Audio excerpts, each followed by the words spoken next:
deep learning, what is neural networks, forward propagation क्या होता है, backward propagation क्या होता है, what all are the basics that you should know before we develop your own neural network. Then we'll go in for the steps of training a deep learning model. I'll show you the notebooks as well. At the end, in the second session, we'll go in for UNet and resonance architecture and the CNN architecture as well. So for resources, I hope you've checked out this website. It's been shared with you. So I created a page on my own website that can be accessed. I'll be adding more resources to this as well. And like from tomorrow onwards, all the lectures that will be conducted, the resources will be on the website. And so at the end, my target is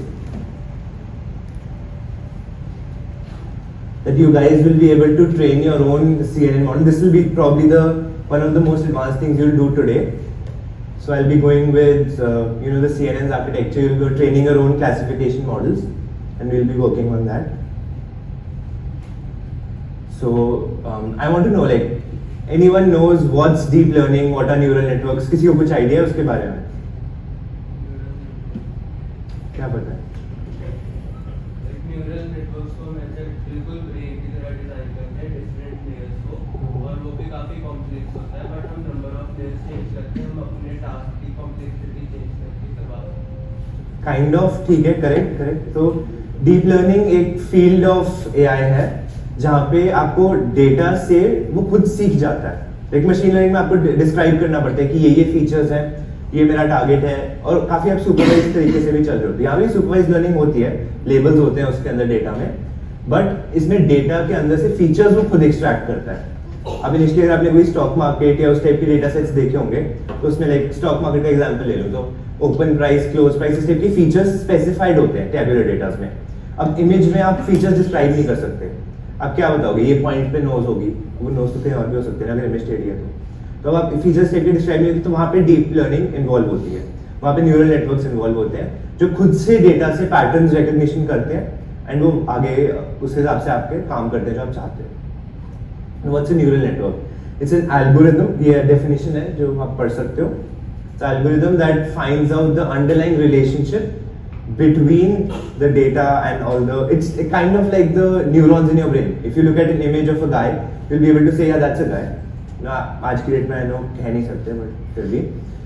So then we can also, like a dog, we'll say, yeah, that's a dog, or a cat, we can distinguish between those two. And so it's like kind of like the neurons in your brain, they fire on each other and they move on. So three main layers. There's an input layer, there's several hidden layers, and an output layer. Input layer describes कि आपका data कैसे आ रहा है. Output layer describes कि क्या आपको output में चाहिए. हिडन लेयर्स में जो आपकी असली फंक्शनैलिटी होती है, कैसे रिकॉग्नाइज करेंगे वो पैटर्न, या क्या हम आउटपुट लेयर तक कैसे पहुंचेंगे. दैट्स द इंपॉर्टेंट पार्ट जो ब्लैक बॉक्स मैं कोशिश करूंगा आज एक्सप्लेन करने का. आज के लेक्चर में आई विल से कि there is a lot of things जो आप लोग को बहुत न्यू लगेंगी, जिनके इन डेप्थ में आप जाना चाहोगे, बट बिकॉज एक लेक्चर में I am going to be talking about a lot of things, तो हम इन डेप्थ नहीं जा रहे हैं. इन डेप्थ जाना हो, आई will be sharing the resources. वो रिसोर्सेज वाली वेबसाइट शेयर है, वहां से आप देख सकते हो. एंड्रू एनजी का एक कोर्स है डीप लर्निंग की specialisation, he goes very in depth. बाकी ये एक फंडामेंटल्स ऑफ डीप लर्निंग की बुक है, आपकी लाइब्रेरी से उठाई है मैंने, और आईली की. That's also very good if you want to go in depth of these layers and what are neural networks, the mathematics behind all of this. My target here is to help you achieve a production level system. Like you can train a model, you'll be able to understand what's going on, maybe not from a research perspective, but from a corporate perspective, I'd say. So the main layers, the normal layers that are present in a neural network, there's the dense layer. That's a fully connected layer between like the first and the second layer. Like I showed you in the hidden layers. So hidden dense layer, it's got an activation function. I'll talk about that later. So that activation function will change the linearity of the code and all that, and we'll move forward. I'll describe how these layers work also later on. The flattened layer, so an input, you saw the image, it's got like a 2 to 4, 2 to 4, 3, those kind of shapes. So the flattened layer, what it does, it converts it into a single dimensional array. It's suitable for using in connection with dense layers. So this batch normalization, it normalizes your data. So your data can have like a maximum value, minimum value that can range from like minus infinity to plus infinity. So normalization, it fixes it between two values so that you can use it better and not just have a spread out data. And the computation, it makes the computation also very easy, the network very stable. This is a dropout layer. So now to prevent overfitting or to create enhanced models, generalization for testing sets, we use this dropout layer. Dropout layer में randomly initialize like weights होते हैं. I'll talk about weights next. तो weights होते हैं तो weight को वो zero कर देता है कई न्यूरॉन्स के लिए. Dropout layer randomly ताकि आपका overfit ना कर जाए मॉडल. मैथ स्पूलिंग ले जैसे उसने कल ईश्वर ने आपको एक कर्नल दिखाया था, इमेज पे कर्नल कैसे चलता है, ब्लरिंग में उसने यूज करा था. तो मैथ स्पूलिंग उस टाइप का एक काम करती है.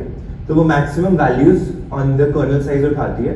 तो मैं सपोज करो 4 वैल्यूज है, 4 3 2 1 1, तो उस पूरे कर्नल शेप का पार्ट 4 हो जाएगा.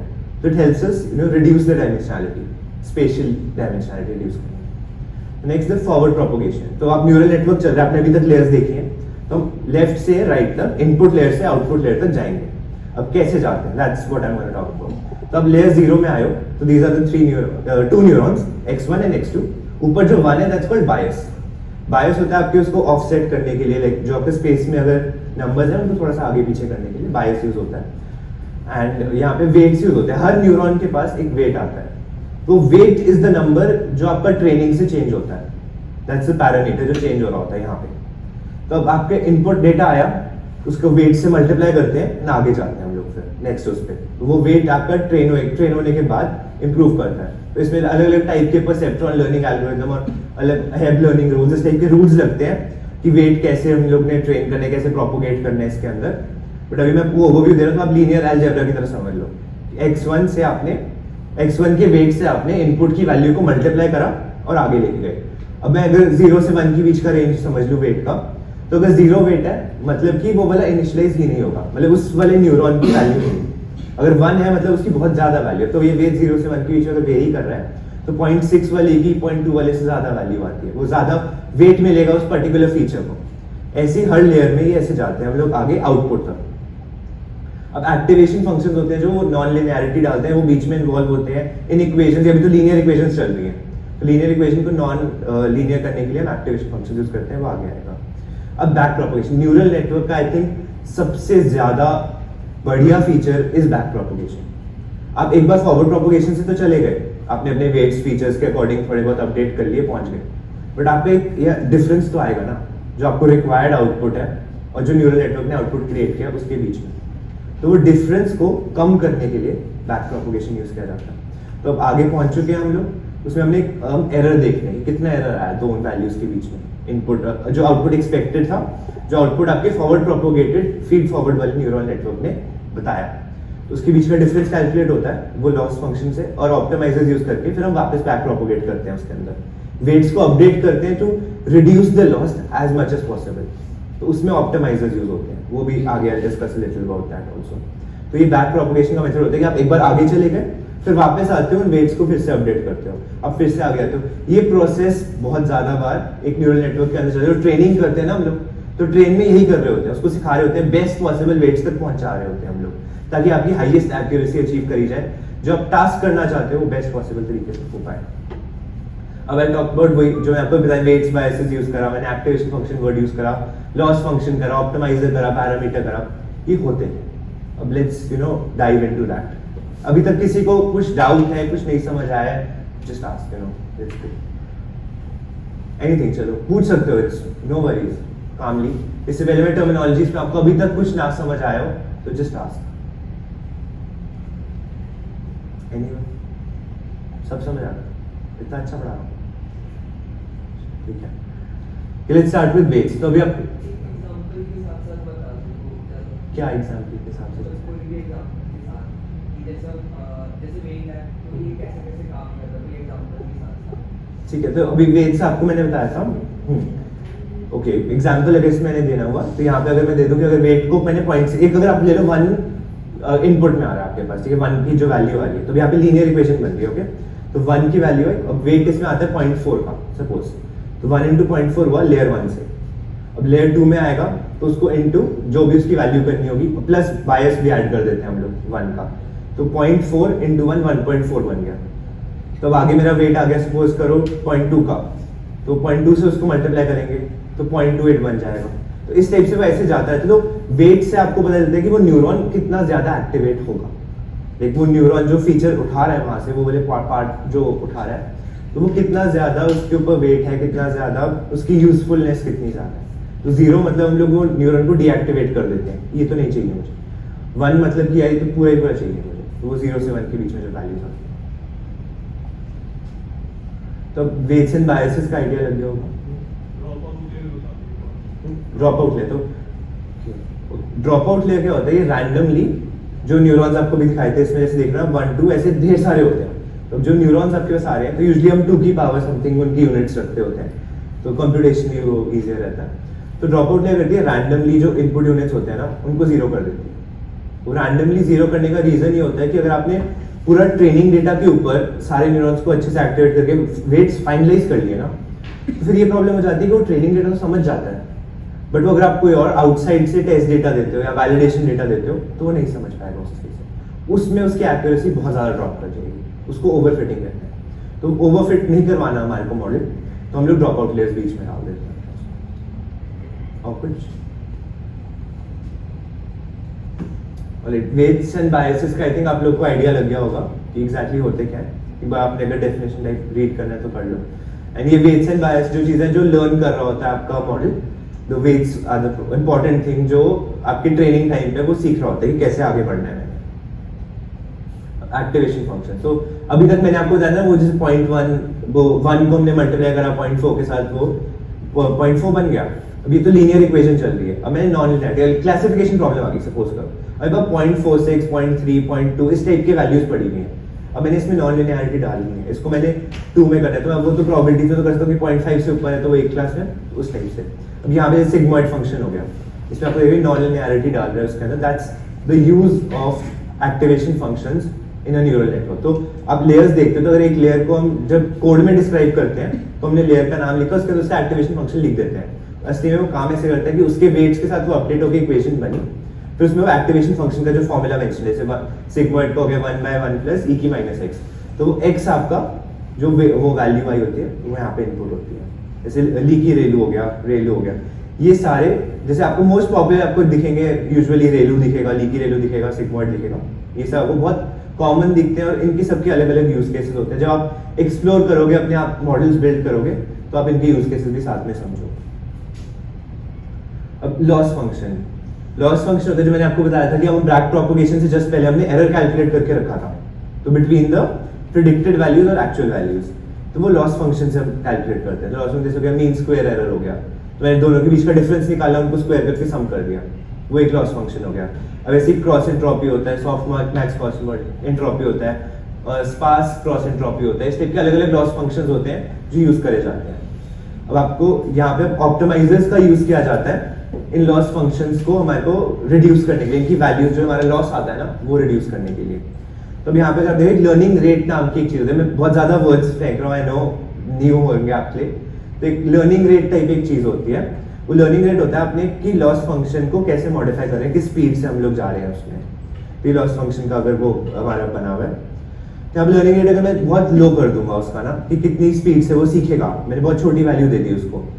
छोटी वैल्यू का मतलब कि वो एक एक डॉट एक्सपेरिमेंट करेगा कि ये वाला लॉस काम करेगा, ये काम करेगा, ये काम करेगा, नहीं करेगा, तो वो ऐसे जाएगा, तो बहुत ज्यादा टाइम लग जाएगा ट्रेनिंग पर, बहुत इनएफिशिएंटली वो ट्रेन करने में, यूजलेस आपके कंप्यूटेशनल रिसोर्सेज होंगे।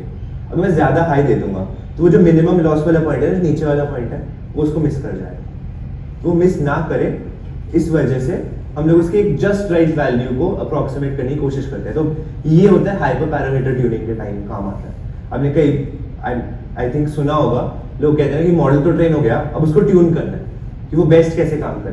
तो वहाँ पे इस टाइप की वैल्यूज को हम लोग चेंज करते हैं। लॉस फंक्शन कई बार चेंज करना पड़ जाता है, कई बार आपको जो लर्निंग रेट होता है वो रिड्यूस करना पड़ जाता है, इंक्रीज करना पड़ जाता है, उस टाइप के इश्यूज आते हैं। तो ताकि टू हाई हो गया तो वो मिनिमम मिस करके निकल जाएगा, टू लो हो गया तो टाइम बहुत ज्यादा लेगा, आपका मिनिमम तक पहुंच ही नहीं पाएगा। तो आपको जस्ट राइट वो ढूंढना पड़ता है। वो मोस्टली ट्रायल एरर से होता है, बट इसको करने के कई कंप्यूटेशनल मेथड्स भी इन्वॉल्व होते हैं, लाइक कॉल बैक्स होते हैं। वो मैं जब कोड की तरफ आऊंगा ना, then I will explain this. Optimiser होता है जब हम बैक प्रोपगेशन में चल रहे होते हैं ना, तो ये वो मेथड होता है जो मिनिमम फाइंड करने में हेल्प करता है हमारे लॉस की, जो लॉस को मिनिमम तक पहुंचाने की हेल्प करता है। तो इस टाइप का अगर आपका वो ग्राफ है, सारे weights in all the dimensions with one dimension being the error, तो ये इस टाइप का ग्राफ है ये वाला। ये तो अभी तो 3D में मेंशन्ड है, बट वेट्स काफी n डायमेंशनल होता है वो। तो अब इसमें ना ये सैडल शेप दिख रही होगी आपको, ऐसे हॉर्स के ऊपर बैठ के इस टाइप का सैडल बनता होता है। तो ये कई इनके हमारे ऑप्टिमाइजर्स हैं, उनमें प्रॉब्लम ये होती है कि वो नीचे चले जाते हैं सैडल की वजह से। हमारा मिनिमा देखो आप सेंटर में जहाँ पे रेड डॉट लैंड कर रहा है वहां पे हमें पहुंचना था, बट वो कई बार नीचे चले जाता है। तो इस टाइप के इश्यूज को अवॉइड करने के लिए तो बेस्ट ऑप्टिमाइजर हम लोग ट्रेडिशनली एडम यूज किया जाता है, और ग्रेडियंट डिसेंट एक ऐसा ऑप्टिमाइजर जो काफी पॉपुलर है एंड उसको काफी इन डेप्थ स्टडी करा जाता है। पैरामीटर्स और हाइपर पैरामीटर्स क्या होते हैं? पैरामीटर्स जो मैंने आपको बताया था, वेट्स हो गए, बायसेस हो गए, जो हमने वेरिएबल्स को मॉडल ट्रेनिंग के टाइम पे सीखा, those are the parameters. Hyper parameters जैसे लर्निंग रेट हो गया, ऑप्टिमाइजर कौन सा यूज किया हमने, उस टाइप की जो चीजें होती है ना, those are the hyper parameters कि हमने बैच साइज टेल यू कि क्या होगा, फिर नंबर ऑफ लेयर्स हमने कितनी बनाई, कौन सी लेयर्स बनाई, इस टाइप की चीजों को हाइपर पैरामीटर्स कहते हैं। ये हमने वैल्यूज पहले से सेट करी है, अपना इसमें थोड़ा एक्सपीरियंस आपका, आपने कितने ज्यादा मॉडल्स बनाए हैं आपने। इसमें एक चीज मैं आपको और डीप लर्निंग की स्पेशल बताना चाहूंगा कि आप लोगों को दूसरों का कोड पढ़ के ना बहुत कुछ सीखने को, बहुत ज्यादा। आपने कोई डेटा सेट खोला, एक बार खुद से एक्सपेरिमेंट करो कि मेरा एक्सपीरियंस क्या बोलता है, फिर आपका मॉडल की एक्यूरेसी नहीं पसंद आई, फिर दूसरों का कोड रीड करो, उन्होंने कौन सी लेयर्स कौन से इंस्टेंस पे यूज करी थी, तो वो मॉडल कैसे, क्यों मेरे मॉडल से बेटर परफॉर्म कर रहा था। तो उस टाइप के जब आप एक्सपीरियंस करोगे, फिर लोगों का कोड देखोगे, इंप्रूव करोगे, प्री-ट्रेन मॉडल्स का आप स्टडी करोगे कि अच्छा ये वाली लेयर्स क्यों लगा रहे थे वो लोग वहाँ पे, क्यों स्किप कनेक्शन यूज हो रहा था, क्यों अलग अलग चीजें यूज हो रही थी। फिर आप अपना कस्टम मॉडल जब क्रिएट करने जाओगे तो होपफुली वो बेटर परफॉर्म करेगा। कई बार होता है कि आपने लेयर ज्यादा डाल दी, वो खराब परफॉर्मेंस कर रहा है, तो इस टाइप की चीजें होती है, बहुत नॉर्मल है। तो आप ये ट्रायल एरर और अपना थोड़ा बहुत एक्सपीरियंस के साथ इंप्रूव कर सकते हो इसमें। अब इपॉक्स, बैचेस और इटरेशंस, ये जब कोड आएगा ना तो आई शो यू कि कैसे आपका इपॉक रन हो रहा है, क्या हो रहा है। तो इपॉक इज बेसिकली आपका जो पूरा ट्रेनिंग डेटा सेट है ना, उसको हमने न्यूरल नेटवर्क के थ्रू एक बार ही भेज दिया, दैट्स वन इपॉक। आपका पूरे सारे सैंपल्स एक बार प्रोसेस हो जाए, सारे वेट्स बायसेस एक बार अपडेट हो जाए, सारा आपका एक बार एरर कैलकुलेट हो जाए, that is one epoch. Batches, आपका डेटा सेट बहुत बड़ा होता है, इमेजेस आर वेरी हेवी, तो आप एरे में उनको स्टोर करते हो और ढेर सारी इमेज, लाइक 5000 50,000 अपने इमेजेस स्टोर करिए, that's a very very large data set. तो उस डेटा सेट को हम स्मॉलर बैचेस में ब्रेक कर देते हैं, उस स्मॉलर बैचेस को यूज करके फिर ट्रेन करते हैं मॉडल को। एक इपॉक के अंदर सारे बैचेस चलेंगे, फिर वो फिर से अगले इपॉक में चलेंगे। इटरेशन मतलब वो ऑप्टिमाइजर कितनी बारी वेट्स और बायसेस को अपडेट कर रहा है हर इपॉक के अंदर, दैट्स एन इटरेशन। उसके बाद इन सबको आप एडजस्ट कर सकते हो कि कितने इपॉक्स तक मैंने चलाना है। कई बार आपका मॉडल चल रहा है, आपने 50 इपॉक्स पे छोड़ दिया उसको, जो 50 टाइम्स इटरेट करेगा, बट 20-25 के बाद उसको अपनी वो पीक एक्यूरेसी पे पहुंच गया, अपने वो पीक पे पहुंच गया कि इससे बेटर तो होने नहीं वाला मॉडल एनीवे। उसको लग रहा है कि हाँ इससे मेरा लर्निंग रेट कम नहीं हो रहा, इससे आगे नहीं बढ़ पा रहा वो, तो वो आपके वेस्ट ऑफ कंप्यूटेशनल रिसोर्सेज हो गए, तो आपको वो स्टॉप करना पड़ जाता है, अर्ली स्टॉपिंग भी करनी पड़ जाती है कई बार, क्योंकि आपकी एक्यूरेसी प्लेटू कर जाती है। तो इस टाइप के आप इन चीजों को, बैच साइज आपने ज्यादा छोटा कर दिया तो फिर आपको बहुत ज्यादा टाइम लग रहा है, एक ही इपॉक रन होने में घंटों लग जाते हैं कई बार, क्योंकि आपका बैच साइज छोटा होता है। बट बैच साइज अगर आपको इस टाइप के छोटी छोटी चीजों को फाइन ट्यून करना पड़ता है आपको अपना बेस्ट मॉडल तक पहुंचने के लिए।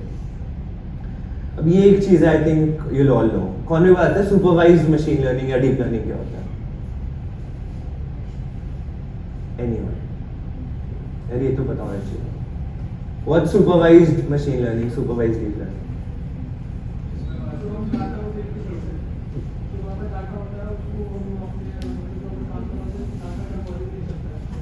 वो तो सारे मॉडल्स चलते हैं, डेटा बेसिस पे सब कुछ होता है।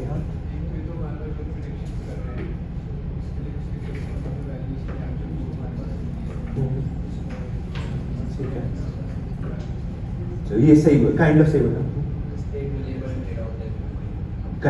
एक में लेबल डेटा होता है, दोनों ने सही आंसर दिया कि एक में लेबल डेटा होता है, रीड करके बोल दिया ना, पता था। अच्छा ठीक है, चलो हाँ, एक में लेबल डेटा होता है, लेबल मतलब उसकी आपको क्या वैल्यू होनी चाहिए ट्रेनिंग सेट की, एटलीस्ट आपको पता होता है, तो आप एरर और लॉस आप आराम से कैलकुलेट कर सकते हो एंड उसको बैक प्रोपोगेट करके इम्प्रूव आराम से कर सकते हो, that's supervised machine learning. Unsupervised में आपके पास नहीं होता, तो जो कल हम गैन मॉडल्स कराएंगे they will be unsupervised version. आज का अभी मैं I will be going with classification algorithms, they are all supervised. तो हम लोग कैसे लेबल डेटा, हमारे पास इमेजेस का पता है मेरे को कि हाँ ये इमेज डॉग है, I know that because it's labelled. इस टाइप से होता है। अब रीइंफोर्समेंट वाला part, reinforcement learning, reinforcement machine learning, ये किसको पता है? कोई बता सकता है? एनीवन गाइस, कम ऑन, थोड़ा तो इंटरेक्ट करो। रीइंफोर्समेंट लर्निंग पता है किसी को क्या होती है? Anyone in the room? Ishwar, reinforcement learning करते तू बता। कोई और आंसर दे नहीं रहा यार, तेरे से पूछूंगा आंसर। देखो पता क्या होता है, मैंने जो वर्क ऑन किया था वो ये था कि हमने सपोज एक ट्रैक दिया हुआ है, ठीक है, ट्रैक का पाथ बना होता है, उस पाथ को किसी कार को कुछ लाना है उन्हें, तो उसको बार बार हम उस पाथ को डालेंगे, उसको बार बार रीलर्न करके वैसे करेंगे हम लोग, इस पाथ को चला के देखेंगे। लाइक मैंने रोबो कार स्टाइल थी यार, बेइज्जती करा दी मुझे। हाँ, वो तो सब लाइक सुपरवाइज अनसुपरवाइज में ट्रायल एंड एरर चल रहा होता है। आइडिया अप्रॉक्स अपना आइडिया दो।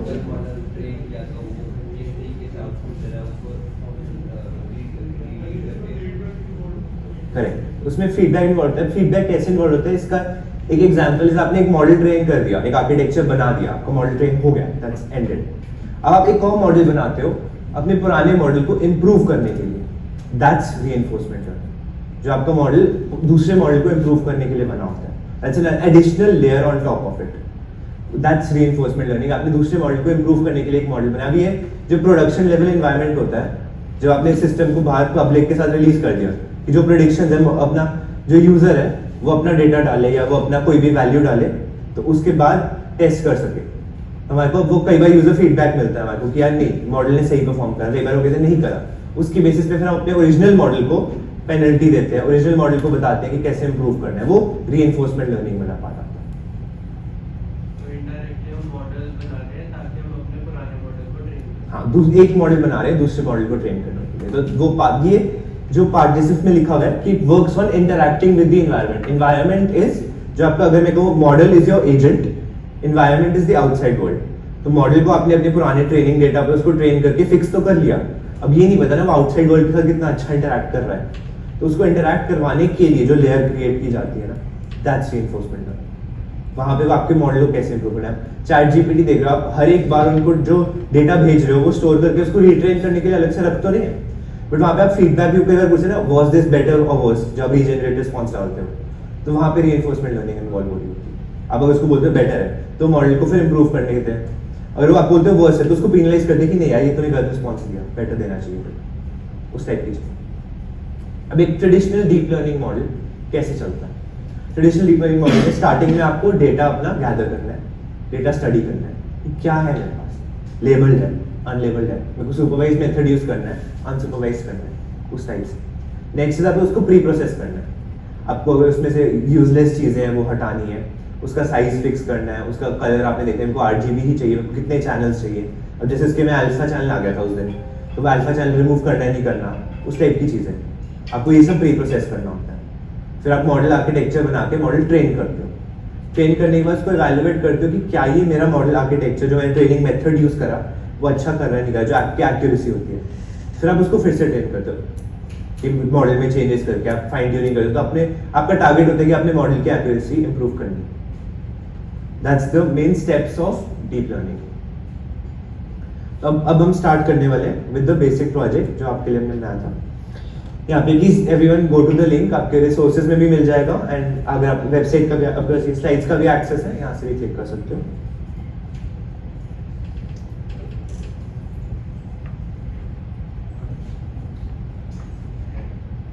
अब आपने जो अभी तक स्टडी करा, I think this code will help you see कि कहाँ पे क्या यूज हो रहा है, कैसे यूज हो रहा है। That's the point of me making this model. तो यहाँ पे अभी तो हमने स्टार्टिंग में जो लाइब्रेरीज हमारे को रिक्वायर्ड है पाइथन में, वो इंपोर्ट कर लिया।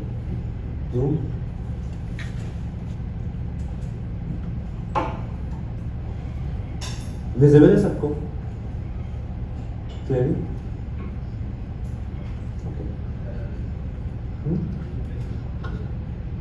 बेसिक मॉडल वाली फाइल है, basic deep learning for classification. इसमें तो यहाँ पे I be first showing you एक मॉडल कैसे हमने ट्रेन करा जो एकदम बेसिक होगा। Then I will show you an improved architecture, architecture कितना ज्यादा इफेक्ट करता है मॉडल को, वो डिफरेंस आपको इस वाले में दिखेगा। तो स्टार्टिंग हमने लाइब्रेरीज इंपोर्ट, आप लोग भी इसमें कॉपी एंड एडिट दबा के एक बार रन करो मेरे साथ ही, इसमें ज़्यादा टाइम नहीं लगता इसमें। हाँ एक मैं आपको ना दिखा देता हूँ साथ में भी करके।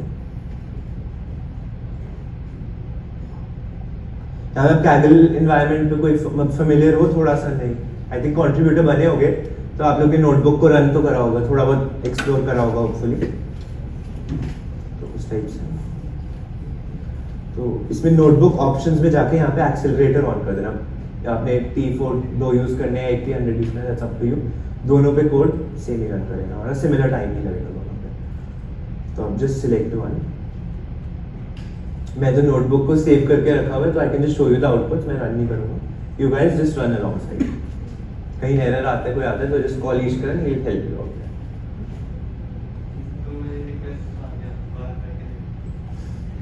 रीलोड कर लो, शिफ्ट रीलोड कर ले, उससे कल चल गया था। खोल लिए सबने नोटबुक, कोई रह गया हो? किस किस के पास नोटबुक खुल गया, किस किस ने कॉपी एंड एडिट कर लिया? 2 मिनट सेशन को स्टार्ट होने में 2 मिनट लगेंगे, वो सर्वर पे कनेक्ट होगा, ड्राफ्ट सेशन रन होगा आपका जब आप रन होगा।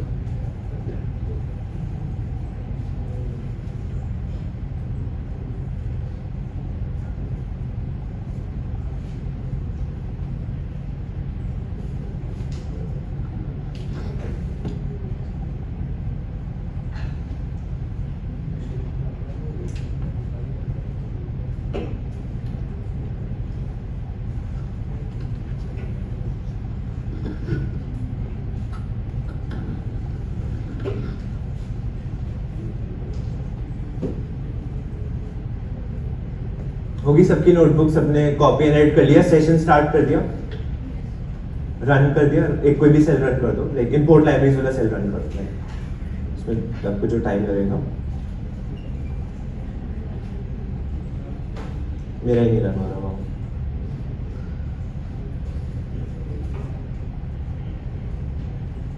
So I have the saved version। अभी आप लोगों ने करा है, एक ड्राफ्ट सेशन स्टार्ट करके रन करा है। ईश्वर एक बार चेक करो, कोई हेल्प चाहिए हो। टू मेनी रिक्वेस्ट आ रहे हैं कैबिल पे, सेशन नहीं चल।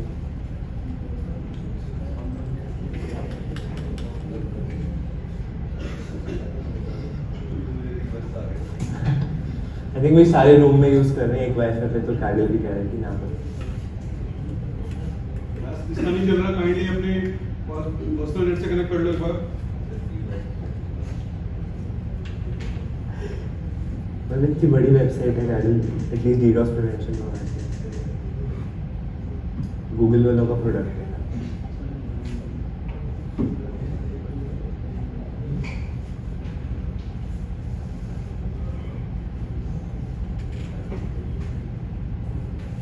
अगर नहीं चल रहा आप लोग अपने एक बार पर्सनल वाईफाई या हॉटस्पॉट पे कनेक्ट करके देखिए।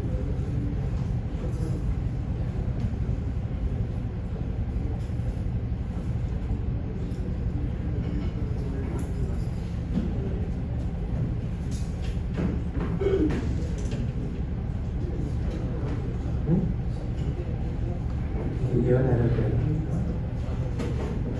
ये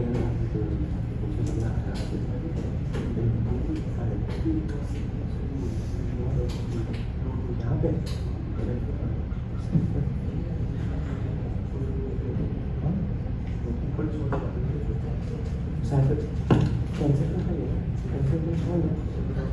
इंपोर्ट करिए ना,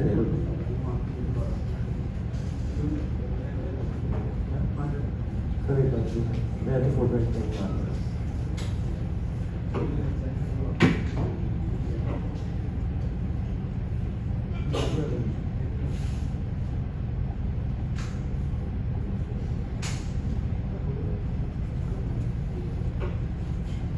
इसके लिए मैंने अभी भी रन करके देख लेता हूँ, कह रहे हैं कि रन नहीं हो रहा।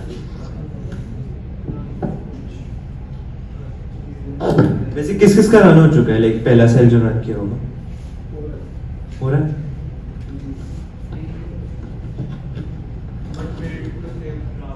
वो कोई बात नहीं, एक बार रन हो रहा है तो अभी चल जाएगा, क्योंकि ये ड्राफ्ट मेरा सेव पड़ा है ऑलरेडी, सेव वर्जन पड़ा हुआ है, इस पे आप कभी भी आके वापस देख सकते हो, रीड कर सकते हो।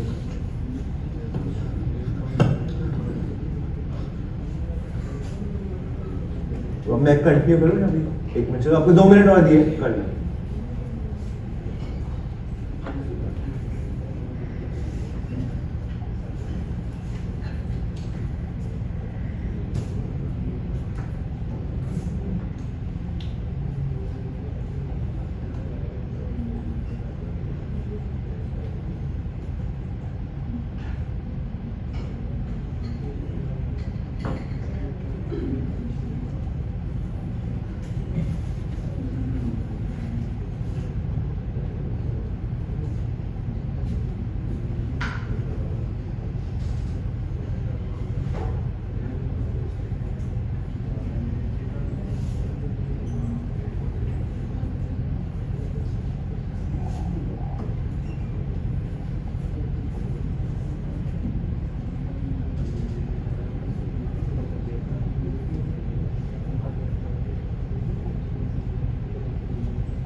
ठीक है, स्टार्ट नाउ। तो स्टार्ट में हमने बस लाइब्रेरीज इंपोर्ट करी है, जो जो हमारे को रिक्वायर थी चीजें, वी जस्ट कॉल देम।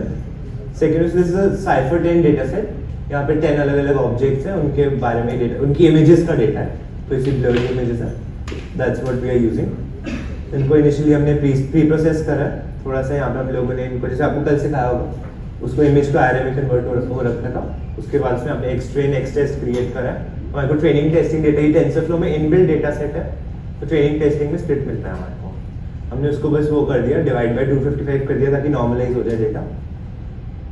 उसके बाद फ्लैटन कर दिया हमने वही, उसको सिंगल डायमेंशनल एरे में डाल के, एंड एक बार हमने प्लॉट करके देख लिया। तो अगर आप देख सकते हो यहाँ पे ये वाली जो इमेजेस में मेरा माउस है, यहाँ मैं ये वाली इमेज, जैसे ये हॉर्सेस हो गए, यहाँ पे बोट्स हो गई, ये बर्ड्स हो गई, इस टाइप का डेटा सेट है ये। These are the images in your, ये भी मैंने मैटप्लॉटलिब से प्लॉट किया, these are the images in your data set, इस टाइप का आपका डेटा आएगा। अब दिस इज द पार्ट जहां डीप लर्निंग इन्वॉल्व होनी स्टार्ट है। This is where we are defining the model. Define हम ऐसे कर रहे हैं, क्या क्या लेयर्स हमने डाली हैं इसमें, किस टाइप ऐसे सीक्वेंशियल मॉडल है।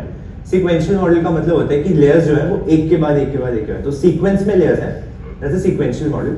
हमने सीक्वेंशियल कॉल करा, उसके बाद पहले डालिए फ्लैटन द लेयर, तो वो इनपुट को फ्लैटन कर रही है, इनपुट शेप ले रही है, उसके बाद उसको फ्लैटन कर रही है। इनपुट शेप इज इमेज का जो आपका शेप इनपुट में आएगा, दैट्स 32,32,3 3 चैनल्स, जैसे कल बताया था RGB चैनल्स है हमारी इमेज में, 32,32 उसकी शेप है, इसको हम फ्लैटन कर रहे हैं। पहले फ्लैटन करने के बाद हमने 256 न्यूरॉन्स की डेंस लेयर लगा दी है। तो आपको कोड में समझ आ रहा है, डेंस लेयर मैंने बताया था फुली कनेक्टेड लेयर होती है जो, दैट्स अ डेंस लेयर। तो 256 न्यूरॉन्स जो यूनिट्स हैं उसमें, 256, एंड इसमें एक्टिवेशन फंक्शन हमने रेलू लगा दिया to add the non linearity, to go away from the linearity. फिर सेकंड डेंस लेयर हमने 128 की लगाई, थर्ड 64, 410, 10 में सॉफ्ट मैक्स करके लगाया। कोई बता सकता है, मैं थोड़ा बताया था, सॉफ्ट मैक्स क्यों लगाया होगा मैंने यहाँ पे? कोई गेस, जस्ट गेस करो कि लास्ट वाली लेयर में सॉफ्ट मैक्स क्यों लगाया? मैंने जैसे सिग्मॉइड समझाया था कि क्यों लगाते हैं हम लोग, वैसे आप बताओ सॉफ्ट मैक्स क्यों लगता है? एनीबॉडी, कोई गेस दे, गेस करो।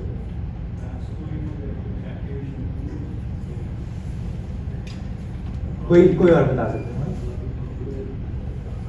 हाँ, वर्ड एग्जैक्टली, कि कौन सी क्लास का पार्ट हो सकता है, उसकी जो प्रोबेबिलिटी बनानी है उसमें, वो वाला फंक्शन सॉफ्ट मैक्स उसको उसमें हेल्प करता है। कि सॉफ्ट मैक्स को हम लोग ट्रेडिशनली जब हम एल्गोरिथम बनाते हैं तो उसमें soft max multi class problems के लिए यूज होता है। सिग्मॉइड जो होता है बाइनरी क्लासिफिकेशन की जो प्रॉब्लम्स होती हैं उनमें यूजली करा जाता है। तो इस टाइप के हमारे को, आपको जब वो ये जब बाद में खुद के मॉडल ट्रेन करोगे, थोड़ा इन डेप्थ स्टडी करोगे इनके बारे में, तो आपको बस लगेगा कौन सा वाला हमने एक्टिवेशन फंक्शन कहाँ यूज करना है, कब यूज करना है, क्यों यूज करना है, उस टाइप से। तो एक बार रन करके देखो, रन हो रहा है सबका। ये 4.1 जो सेल है यहाँ तक आ जाएगा, आपका डेटा सेट डाउनलोड होगा, आपको थोड़ा प्री प्रोसेस होगा, प्लॉटिंग होगी, एंड देन यू रीच। साथ साथ रन करिए जो सेल पे था,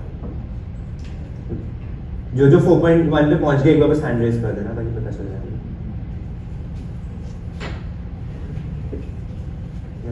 गुड है, मेजॉरिटी आप लोग साथ में फॉलो कर रहे हो, दैट्स गुड। नेक्स्ट हम मॉडल को कंपाइल कर रहे हैं। हम यहाँ पे अब जो मैंने बताया था हाइपर पैरामीटर्स है हमारे, उनको हम फाइनलाइज करेंगे। मैंने एडम ऑप्टिमाइजर यूज करना है, मैंने एंड में एक्यूरेसी निकालनी है, मेरा स्पार्स कैटेगोरिकल क्रॉस एंट्रोपी का लॉस यूज हो रहा है। अब यहाँ पे कैटेगोरिकल पार्ट तो समझ आ गया होगी, कैटेगरीज में इसलिए यूज कर रहे हैं। क्रॉस एंट्रोपी जो हमने फंक्शन यूज किया है, एक इसमें ना स्पार्स की जगह बाइनरी भी आता है, इस टाइप के अलग अलग आते हैं, अकेला कैटेगरी क्रॉस एंट्रोपी भी आता है। तो यहाँ पे स्पार्स हमने यूज करे क्योंकि हमारे जैसे डेटा 1 2 3 4 इस टाइप के होते हैं, तो तब sparse categorical cross entropy use होता है। अगर आप 1 हॉट एनकोड कर दोगे तो चेंज हो जाएगा डेटा को आपने 1 हॉट एनकोड कर दिया। 1 हॉट एनकोडिंग पता है किसी को? नहीं बताया अभी तक, मशीन लर्निंग वगैरह में नहीं करा आपको 1 हॉट एनकोडिंग? वो NLP में कराएंगे, वो अलग एनकोडिंग। किसी को आइडिया 1 हॉट एनकोडिंग क्या होता है? और सो 1 हॉट एनकोडिंग में मैं एक्सप्लेन कर देता हूँ। तो 1 हॉट एनकोडिंग इज आपको क्लासेस दी गई अगर, तो मेरे पास 1 2 3 4 क्लासेस हो गया। 1 का मतलब अगर कैट है, 2 का डॉग है, 3 का पैंडा है, इस टाइप से 3 क्लासेस है मेरे पास। तो मैं 1 2 3 लिखता हूँ तो मैं कह सकता हूँ कि यार 2 ज्यादा इंपॉर्टेंट होता है 1 से 3। तो वो अवॉइड करने के लिए, इस टाइप की चीजें मशीन लर्निंग डीप लर्निंग में अवॉइड करने के लिए हम इसको एग्जैक्टली 0 and 1s में कन्वर्ट कर देते हैं। That's 1 hot encoding. It's like कि आपने 1 0 0 हो गया, तो दैट मीन्स कि हमारी कैटेगरी 1 को बिलोंग कर रहा है। 0 1 0 हो गया कैटेगरी 2 को, 0 0 1 हो गया कैटेगरी 3 को। इस टाइप से उसको दैट्स कॉल्ड 1 हॉट एनकोडिंग कि आपका उसको अलग अलग डायमेंशंस, इसकी डायमेंशंस इंक्रीज हो जाती है, बट आप उसको फिर वो 1 2 3 की टाइप का वेट्स नहीं देते हो किसी भी नंबर को, सबके ऊपर 1 या 0 ही होता है। दैट्स 1। कई बार हमारे को लाइक जैसे इमेज सेगमेंटेशन या फिर कई बार होता है कि एक इमेज में 2 चीजें भी एग्जिस्ट कर रही होती हैं, तो वो दोनों 1 एक्टिवेट हो जाते हैं 1 हॉट एनकोड करने पे आपके। अगर मेरे पास सपोज 7 चीजें हैं, तो अगर मेरे को एक उसमें 2 ऑब्जेक्ट्स आ रहे हैं, 2 चीजें में क्लासिफाई करना है, इस टाइप की भी आगे आप जब इन डेप्थ जाओगे तो न्यूरल नेटवर्क्स आप ट्रेन करोगे फ्यूचर में, तो वहाँ पे आते हैं कि 1 1 0 0 इस टाइप के आपके भी क्रिएट हो जाते हैं, 1 हॉट एनकोडेड वेक्टर्स बन जाते हैं वहाँ। That's 1 hot encoded. अभी तक किसी को कोई डाउट है? Please ask. Traditionally best optimiser Adam होता है, तो मैंने एडम यहाँ पे यूज कर लिया था उसमें। वैसे आप अलग अलग ट्राई भी कर सकते हो, आप अपने आप वो बोलना हाइपर पैरामीटर है, ट्रायल एरर से चलता है मेजरली ये तो, या फिर आप कोड में मैं आपको बताऊंगा कैसे हम लोग उसको यूज भी कर सकते हैं।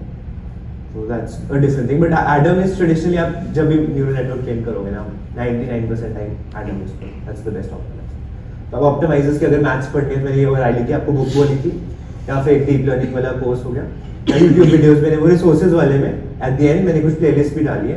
तो अगर आपने जैसे कोई हिंदी में पढ़ना है, कोडिंग बेसिक्स हो गया, उसका भी अच्छा प्लेलिस्ट है, तो आप उन सबसे पढ़ सकते हैं। आप वो रिसोर्सेज में जाना, you will go in depth एक एक चीज में, एडम ऑप्टिमाइजर के पीछे की मैथ्स के क्यों यूज होता है, how is it better than gradient descent, how is it better than some of the other algorithms, कौन से यूज केसेस में यूज किया जाता है, you can study about that there. इसमें कौन सा लॉस यूज हो रहा है, क्यों है दैट। बट हाँ, मैं आप लोग अपने प्रोडक्शन एनवायरनमेंट में कभी मॉडल ट्रेन कर रहे हो या पर्सनली कर रहे हो, एडम यूज कर लो एंड आगे बढ़ जाओ, कैन एक्सपेक्ट कि हाँ मेरा बेस्ट रिजल्ट आएगा मेजॉरिटी ऑफ द टाइम यही होता है। और किसी को कोई क्वेश्चन है, कोई डाउट है, अभी तक कुछ कोड में ना समझ आया हो, कुछ पूछना है पूछ लो।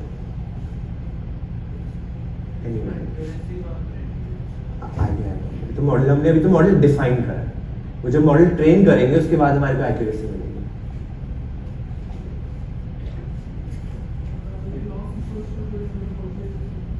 ये function this is the like वो जो हमने लॉस फंक्शन यूज करना है उसका नाम लिखा है बस। वो इनके टेंसरफ्लो लाइब्रेरीज जो है, टेंसरफ्लो पाइटॉर्च हो गई, इस टाइप की और लाइब्रेरीज भी है, तो इनके अंदर जो आप लॉस फंक्शन यूज करना है, जो ऑप्टिमाइजर यूज करना है, वो इनबिल्ट होता है, आपने बस उसको कॉल करना हो। तो ये जिस मॉडल डॉट कंपाइल है मैंने इनबिल्ट इसके अंदर अपने को कोई आप चाहते हो आप अपना कस्टम कोई लॉस फंक्शन कभी आपको मैथ्स में, जिनको मैथ्स में इंटरेस्ट है या रिसर्च साइट पे जाना है, तो आप कभी अपना कस्टम लॉस फंक्शन या कस्टम ऑप्टिमाइजर भी क्रिएट कर सकते हो इवेंचुअली। तो आप वो जब क्रिएट करो, आगे आप कॉल बैक्स बताऊंगा, कस्टम कॉल बैक्स भी क्रिएट कर सकते हो और उनको यूज कर सकते हो अपने मॉडल के अंदर। तो आपने वो फंक्शन किया, यहाँ पे लॉस इक्वल्स मैंने जहाँ पे वो कॉल कर लिया डायरेक्टली उनका सिंगल कोट्स में, यहाँ पे अगर एक फंक्शन लिख दो जो मैंने अपना डिक्लेयर करा ऊपर, तो वो भी यूज हो सकती है। तो उस टाइप की फ्लेक्सिबिलिटी आपको इस टाइप की टेंसरफ्लो पाइटॉर्च में मिल जाती है। Anyone else? Should I move on? Okay, तो ये लेयर्स आपको आइडिया लग गया। तो अब यहाँ पे मॉडल फिट कर रहे हैं। Model fit means training start कर रहे हैं हम लोग। हमने इसमें एक्स ट्रेन दिया उसको, जो ट्रेनिंग डेटा सेट था हमारा। Y train, X train, Y train, ये होता है X train is the training data set. Y train की क्या लेवल्स हैं वो उस ट्रेनिंग डेटा सेट के, वो कॉरेस्पॉन्डिंग से एरे 0th एरे पे जो इमेज पड़ी है उसका लेवल 1 है, 2 है, क्या है, that's given in the Y train. Validation में मैंने X test and Y test दिया हुआ है। तो एक्स टेस्ट पे टेस्ट कर रहे हैं, वाई टेस्ट पे टेस्ट करेगा, फिर मेरे को बताएगा कि सर ट्रेनिंग डेटा सेट पे ओवरफिट तो नहीं करा। इस टाइप की चीजें देखने के लिए आप वैलिडेशन एक्यूरेसी साथ में चेक कर सकते हैं। और मैंने इसको अभी 25 ईपॉक्स के लिए, ईपॉक्स में बता कितनी बारी वो न्यूरल नेटवर्क के थ्रू डेटा सेट पास कर रहा है, दैट्स एन ईपॉक। तो आप नीचे देख रहे हैं ईपॉक 1 of 25 लिखा है, आपको यहाँ पे दिख रहा होगा 1563 बैचेस में डिवाइडेड है। 1560 आउट ऑफ 1560 जो यहाँ पे दिख रहा होगा, ये मैंने जो हाईलाइट करा है उतने में डिवाइडेड है। इसका लॉस इस मोमेंट पे ये है, इसकी एक्यूरेसी 0.3 मतलब 31% एक्यूरेसी पे है फर्स्ट ईपॉक के अंदर। ट्रेनिंग डेटा भी 31% की एक्यूरेसी है। जब लेवल्स देख लिए फाइनल में, जब लॉस कैलकुलेट करा साथ में इन्होंने एक्यूरेसी भी कैलकुलेट करके बता दी, सिर्फ 31% पे। फिर वैलिडेशन डेटा पे जब रन करा तो उसमें वैल लॉस ये था, वैलिडेशन एक्यूरेसी 38%। ऐसी मॉडल के जब 25 टाइम्स हमने उसको करा तो एक्यूरेसी आप देख रहे हो इंक्रीज होगी, यहाँ पे से 53 पे आ गए हम लोग। यहाँ पे वैलिडेशन एक्यूरेसी 46 पे आ गई, तो इम्प्रूव हो रही है, धीरे धीरे इम्प्रूव हो रहा है यहाँ पे। तो लास्ट में हमारे को पता चलता है कि यहाँ पे हमारा एक्यूरेसी 56.3 है and validation accuracy 49, and this I would say is terrible. Terrible क्यों? क्योंकि जब आपके पास, अगर मैं बाइनरी क्लासिफिकेशन की जनरल बात करूँ तो 2 इमेजेस हैं, तो अब गेस मार के 50% प्रोबेबिलिटी तो आपके पास होती है। ये तो उससे भी कम जा रहा है वैलिडेशन एक्यूरेसी में हमारा, तो थोड़ा ही कम जा रहा है। दिस इज, इसमें अब मतलब हमारी या तो आर्किटेक्चर में प्रॉब्लम है या हाइपर पैरामीटर्स में प्रॉब्लम है। अब तब इस टाइप की चीजों को चेंज करके आप लोग इंप्रूव करोगे अपने मॉडल को। इसका एक बार ट्रेडिशनली हम लोग ये कर्व्स भी बनाते हैं टू चेक कि कहाँ पे हमारा जाए। तो अब यहाँ पे देखो, तो यहाँ पे प्लेटू करने लग जाते हैं, यहाँ से इसके बाद स्ट्रेट लाइन होती है, प्लेटू करने लग गया तो मैंने 25 ईपॉक्स पे स्टॉप कर दिया। यहाँ पे स्ट्रेट, ये ट्रेडिशनली ऐसी स्ट्रेट लाइन में ऑलमोस्ट निकल जाता, ऊपर नहीं जाता। तो इस मोमेंट पे आप स्टॉप कर, तो ईपॉक्स आपने लाइक फर्स्ट ट्रेनिंग में देखा 60-70 ईपॉक्स पर देखा, आपने देखा 25 के बाद तो यार आगे बढ़ी नहीं, इंप्रूव ही नहीं होनी मेरी एक्यूरेसी, तो आप 25 पर स्टॉप कर दो ताकि फ्यूचर में आपके कंप्यूटेशनल रिसोर्सेज फालतू में यूज ना हो। एक्यूरेसी वैल्यू तो दोनों अलग अलग डेटा सेट्स पे एक्सप्लेन यहाँ पे। तो मैंने एक एक्स ट्रेन दिया है उसको इनपुट में डेटा सेट, मैंने ऊपर ट्रेन टेस्ट स्प्लिट करा था डेटा को, जो डेटा ये मिला है मुझे, ये तो ट्रेन टेस्ट स्प्लिट होके मिला है। यूजुअली हम ML एल्गोरिथम्स में ट्रेन टेस्ट और वैलिडेशन में स्प्लिट करते हैं अपने डेटा को, कि एक ट्रेनिंग डेटा होता है जिसके ऊपर मॉडल सीखेगा, एक वैलिडेशन होता है जो चेक करेगा कि मेरा मॉडल कैसा परफॉर्म कर रहा है। तो हम इसमें हर ईपॉक पे चेक कर रहे हैं। एक टेस्टिंग डेटा होता है जो आप एंड में इवैल्यूएट करने के लिए यूज करते हो कि मेरी क्या एक्यूरेसी निकली है। तो हम 3 कैटेगरी में स्प्लिट करते हैं। जैसी मॉडल ट्रेन हुआ, लाइक एक ईपॉक पे रन हुआ, हमारे वेट सेट हो गए, फिर वो वैलिडेशन वाला चेक करेगा, फिर बताएगा मेरी अच्छा वैलिडेशन में इतनी एक्यूरेसी निकली।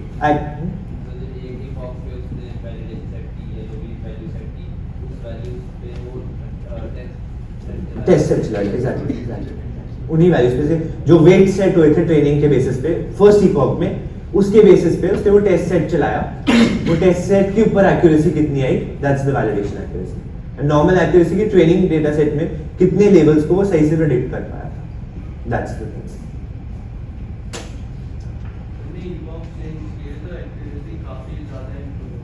ओवरफिट कर रहा होगा फिर मॉडल, वो वैलिडेशन एक्यूरेसी कितनी आ गई किस इसी मॉडल पे? गुड है फिर। सो देखते हैं आगे, देखते हैं आगे। यहाँ पे जो मैं इतने इस पे स्टॉप करा था तो test loss and test accuracy 49% आई थी।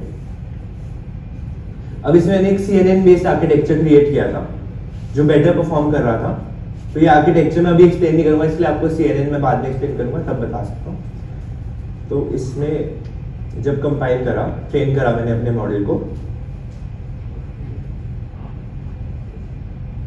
तो मेरी ट्रेनिंग एक्यूरेसी 93% पहुंच गई थी एंड वैलिडेशन एक्यूरेसी अराउंड 81% पहुंच गई थी। इस टाइप से चल रहा था ये मॉडल। ये वाला तो नहीं कहीं रन कर दिया था सर? चेक करें।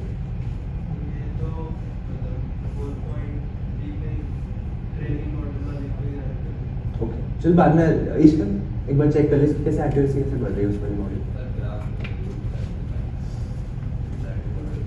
ठीक है।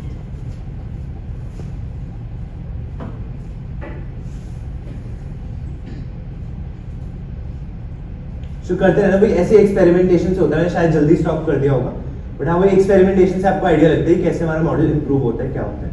ये CNN बेस्ड जो मॉडल था, इसने हमारे जो टेस्टिंग डेटा था उस पर 81% एक्यूरेसी निकाल दी थी जब हमने टेस्ट वाला क्रिएट किया था। और यहाँ पे एक चीज मैंने और एक्सप्लेन करी थी आपको, कॉल बैक्स। सो कॉल बैक्स क्या होता है, एक अर्ली स्टॉपिंग है और एक रिड्यूस एलॉन टाइम। मैंने दो यहाँ पे लगाए थे कॉल बैक्स, इस वाले जो CNN बेस्ड मॉडल है। सब एक बार 5.3 पे आ जाओ। तो CNN मॉडल पे अर्ली स्टॉपिंग होता है कि मतलब मेरे जब चल रहे हैं इपॉक्स, तो जब प्लेटू कर जाए तो वो अपने आप स्टॉप कर दे और बेस्ट वेट्स को रिटेन करके रख ले उस मोमेंट पे। यहाँ पे पेशेंस इक्वल टू 5, मतलब 5 टाइम्स अगर सेम मेरी एक्यूरेसी सेम लॉस, जिसमें वैल लॉस मॉनिटर कर रहे हैं, तो अगर 5 बार सेम वैलिडेशन लॉस आ गया तो वो स्टॉप कर जाए।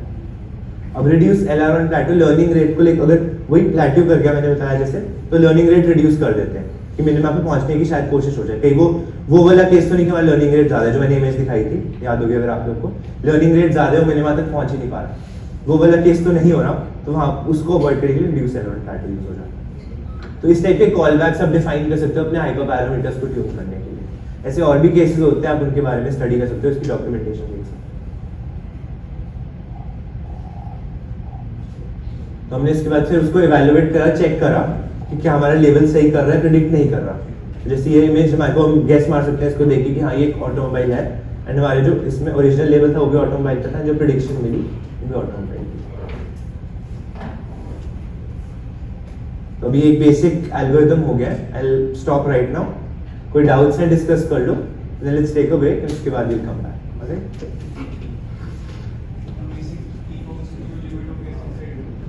ईपॉक्स आप लाइक 50-75 रन करके देख लो, उसके बाद जब प्लेटू कर जाए, जैसे मैंने कहा ना, जब आपका एक्यूरेसी इंप्रूव ही नहीं हो रही है, उस टाइम पे आप स्टॉप कर सकते हो उसको।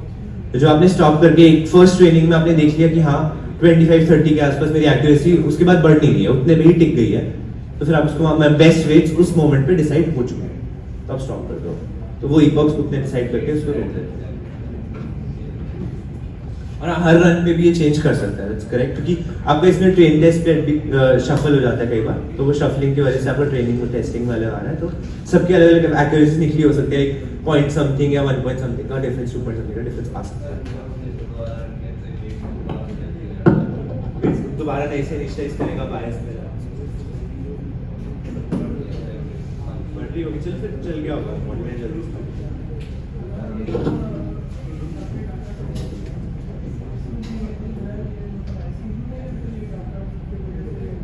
देखिए ना, आप साइफर 10 डेटा सेट है, काफी फेमस डेटा सेट है, एंड इसको इमेजेस इसी टाइप के, आई थिंक ब्लर इमेजेस ही हैं, उसी पे चल रहा है, बट उसमें इंफॉर्मेशन पूरी है, तो हम यूज कर लेते हैं।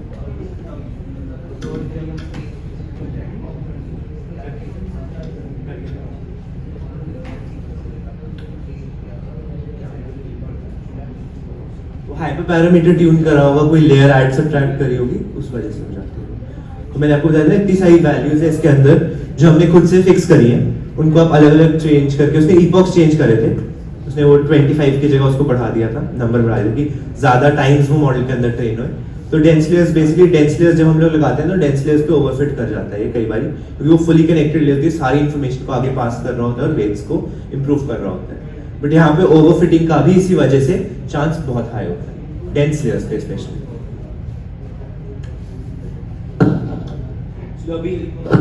अभी वही हाफ एन आवर का ब्रेक है जो होता है डेली, उसके बाद we go with CNN, UNet and ResNet का आर्किटेक्चर कैसे चलता है। Then I'll start with CNN. कुछ नहीं, चलो I'll move on. चलो everyone ये CNN वाली नोटबुक ओपन कर लो, उसमें स्लाइड पे भी है, रिसोर्स लिंक्स में भी है, तो खुल जाए एक बार हैंड रेज कर देना, मेरे को आइडिया लग जाए किस किसने खोला है। हैंड रेज करके नीचे करना, तो आइडिया लग जाना चाहिए किस किसके हो गया।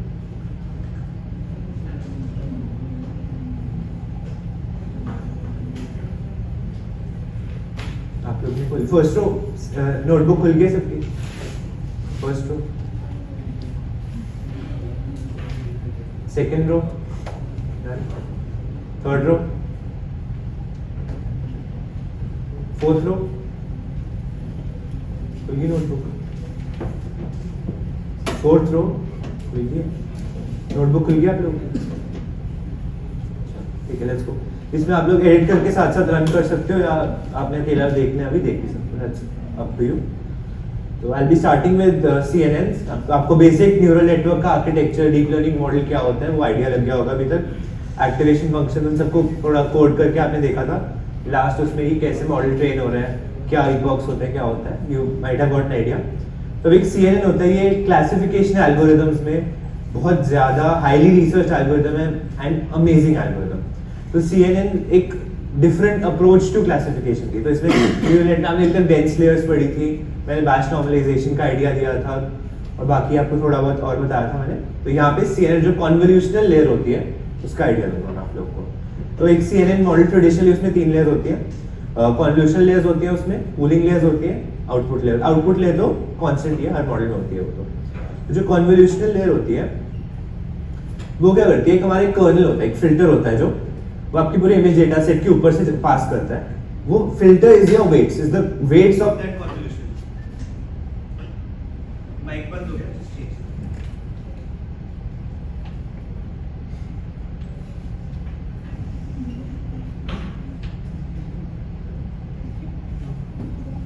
लॉन्ग प्रेस ग्रीन हो जाएगा तो रेड हो रहा है। दोनों डेड हो गए।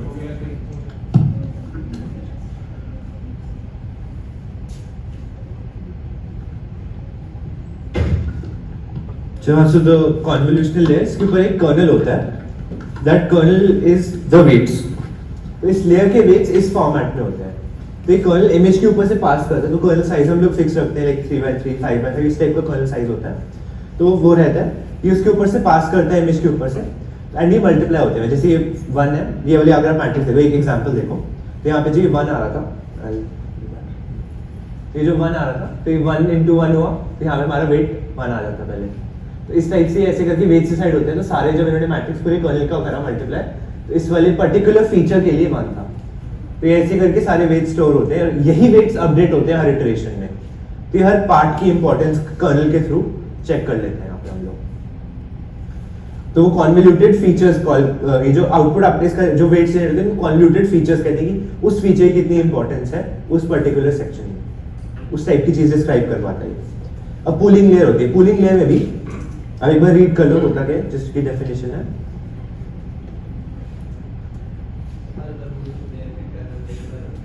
हर उसका अपना वेट होता है, कर्नल का जो साइज होता है वो सेम रहेगा, वो हम लेयर में जो डिफाइन कर देंगे वो रहेगा, उसके वेट्स चेंज होते रहेंगे, वेट्स अपडेट होते हैं, उस टाइप से काम करता है। उसके बाद एक पूलिंग लेयर होती है, वो सिमिलर प्रोसेस होता है बट वो आपका ना साइज ऑफ इमेज भी रिड्यूस कर देती है इसमें। तो अब नीचे अगर देखो, आपकी टोटल इमेज थी, ऊपर उसका स्मॉलर साइज क्रिएट हो रहा है, वो क्या कर रहा है, वो इसमें इस पार्ट को, जो पार्ट हाईलाइट हो रहा है,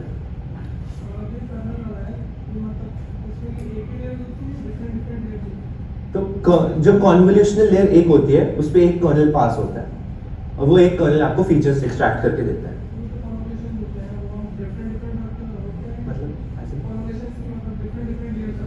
हाँ, कॉन्व की आप डिफरेंट लेयर्स रखते हो, एक से ज्यादा लेयर रख सकते हो, कि आपने कितनी बारी हो, कितने, इट्स जस्ट बेसिकली वेट्स को डिपिक्ट करने का एक डिफरेंट तरीका है। लाइक पहले आप लीनियर अलजेब्रा यूज कर रहे थे वहां पे हम लोग, यहाँ पे आपने मैट्रिक्स का कर्नल पास करा इमेज के ऊपर से, तो वो सिलेक्ट फीचर्स देख सकता है उसमें से। पहले हम पूरी एक इमेज का एक वेट क्रिएट कर देते थे एक सेगमेंट में जो डेंस लेयर्स में जा रहा था, जैसे पूरी कनेक्टेड लेयर थी। हाँ, इसमें प्रॉपर्टीज आपको इसमें ये एक सेगमेंट के अंदर जा जाके उसके वेट्स कैलकुलेट करना है। पहले वो ओवरऑल पूरे उसके वेट कैलकुलेट कर रहा है डेंस लेयर में जो था, उस टाइप से एक इमेज का वेट आ रहा था उसमें। यहाँ पे आप पार्ट्स ऑफ इमेज का वेट आ रहा है, तो फीचर्स पता चले कौन सा एरिया इंपॉर्टेंट है इमेज के अंदर, उस टाइप की चीजें आइडिया लगती है, जिसको कॉन्वोल्यूशनल फिल्टर कहते हैं।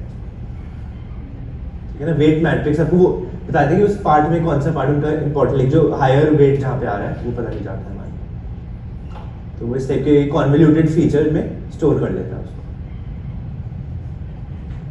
ये पूलिंग लेयर होती है, ये पूलिंग लेयर इसका काम होता है बेसिकली आपका जो इमेज साइज रिड्यूस करती है ये लेयर, जिसमें आप मैक्स पूलिंग अगर मैं कहूँ तो इसमें जो फिल्टर लगाया है यहाँ पे देखना, ये फिल्टर लग रहा है इसका 3x3 का, तो ये फिल्टर में से जितनी भी वैल्यूज आ रही है उनका मैक्सिमम ले लेगा, वो मैक्स पूलिंग लेयर बन जाएगी। कोई एवरेज पूलिंग होती है वो उसका एवरेज ले रहा होता है कि ग्लोबल एवरेज ले रहा होता है। इस टाइप की इनकी लेयर्स बनती है। ये जितने इसमें जैसे यहाँ पे अभी आ रहे हैं 3x3 की मैट्रिक्स जो हाईलाइट हुई ना नीचे वाली इमेज में, उस वाली इमेज में जो 3 वैल्यूज या 9 वैल्यूज हैं उनमें जो मैक्सिमम वैल्यू होगी वो स्टोर हो जाएगी दूसरी वाली इमेज में। हाँ कम हो रहा है, वो इंपॉर्टेंट फीचर्स का हमारे पास एक्सट्रैक्शन मिल रहा है इसमें भी, इस लेयर में भी। तो इंपॉर्टेंट पार्ट्स को वो ट्रेन करने के लिए वो होता है कि ये अब जब हम लोग ट्रेन करेंगे कैट या डॉग है तो जो कैट वाला पार्ट है वो इंपॉर्टेंट है हमारे लिए, जो बैकग्राउंड है उससे हमें फर्क नहीं पड़ रहा। तो वो कैट वाले पार्ट को निकाल के इंपॉर्टेंट फीचर उसका वो इंपॉर्टेंट पार्ट आ जाएगा, उसी को आगे लेके जाएगा, उस पर ट्रेन होगा कि यही पार्ट में हमारे को डिफरेंशिएट कर पाएंगे कैट और डॉग के बीच में। तो कैट और डॉग की बेसिक अगर आप दूर से देखोगे तो बॉडी स्ट्रक्चर भी सिमिलर सा होता है। तो हम उसमें अच्छा ठीक है इनका साइज ऐसा होता है, यहाँ से पतले होते हैं या विस्कर्स होंगे या जो छोटे माइन्यूट डिफरेंसेस होंगे ना, उनके वेट्स वो वाले फीचर्स फिर एक्सट्रैक्ट होंगे, वही वाले फीचर्स आगे जाएंगे। जो बैकग्राउंड है, जो नॉइज है, उसकी हमारे को रिक्वायरमेंट नहीं रहती। अभी आपको यूनिट दिखाऊंगा, उसमें वो इन्हीं कॉन्वोल्यूशन लेयर्स को यूज करके ना हम उसका वो क्रिएट भी करेंगे मास्क, वो यूनिट आर्किटेक्चर यूज होता है उसके लिए। मैं आपको नेक्स्ट दिखाऊंगा वो कैसे यूज होता है।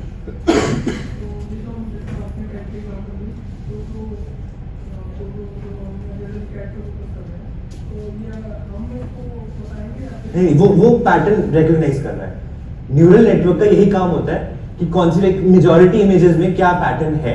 तो अगर कैट वाली उसने सारी इमेजेस देखी, उसमें उसको दिखा कि हाँ ये कैट ऐसी सी होती है, वो उसको आइडिया लग जाता है। वो फीचर यही पे जो मैक्स में उठा रहे हैं ना हम लोग, तो मतलब कि उस वाले पार्ट की सारों में मैक्सिमम वैल्यू आ रही है, मैक्स वेट आ रहा है।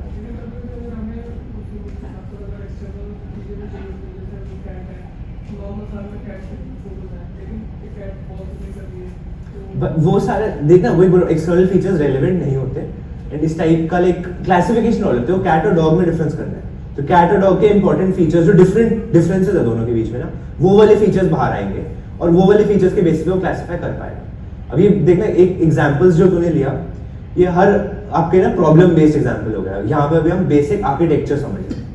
कैट डॉग एक एग्जांपल था, इसमें आप यही सिमिलर आर्किटेक्चर आप मेडिकल इमेजिंग में यूज कर सकते हो। सिमिलर आर्किटेक्चर आप कहीं और भी यूज करते हो, आपने ऑटो बाइक और कार के बीच में डिफरेंशिएट करना है तो भी सिमिलर आर्किटेक्चर लग जाएगा। तो मेन आर्किटेक्चर बेसिस पर भी हम चल रहे हैं एग्जाम्पल पे।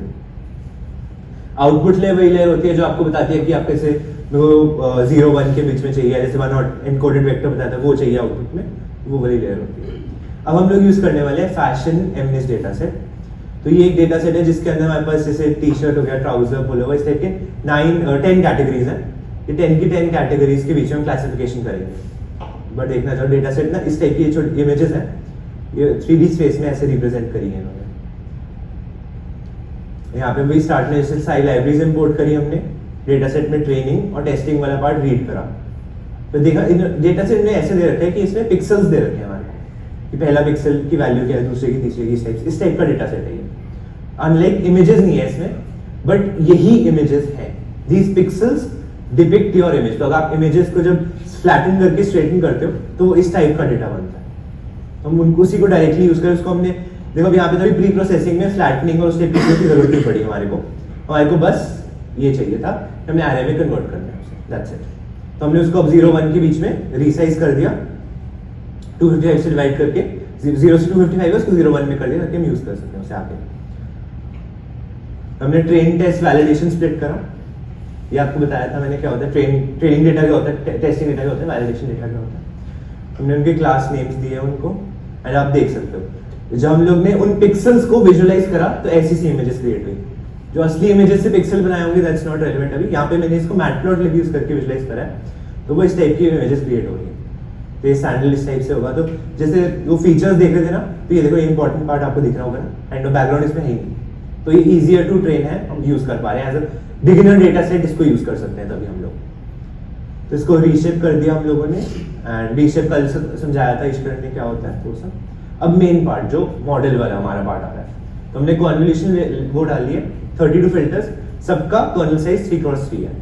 उसमें रेडियो एक्टिवेशन फंक्शन डाल दिया नॉन लिनियरिटी के लिए एंड फिर मैक्स पूलिंग लेयर डाली है हम लोगों ने कि मैक्सिमम उठा ले वो, और उसके बाद ड्रॉप आउट लेयर डाल दी थी हमने ताकि रैंडमली जो मैंने बताया ना ओवरफिटिंग प्रिवेंट करने के लिए हमने ड्रॉप आउट लेयर भी इसमें डाली है। फिर फ्लैटन कर दिया उसको 1D डायमेंशन में एंड फिर अपनी डेंस लेयर को देके आउटपुट निकाल लिया हम लोगों ने आगे उसके बाद। तो यही सीक्वेंशियल मॉडल आया जो मैंने अभी डिस्क्राइब करा, वही हमारा इसका कोड लिखा है। तो conf 2D के नाम से आपको मिल जाता है वहाँ पे टेंसरफ्लो केरास में। फिर ड्रॉप आउट, हमने ड्रॉप आउट 0.2 का मतलब 20% ऑफ न्यूरॉन्स जो है उनको डीएक्टिवेट करो और फिर से ट्रेन करो 0 से, ताकि वो ओवरफिट ना कर जाए मॉडल, वो प्रिवेंट करने के लिए ड्रॉप आउट लेयर डालिए। फिर फ्लैटन कर रहे हैं, तो उसकी डेंस लेयर और डाल दी हमने।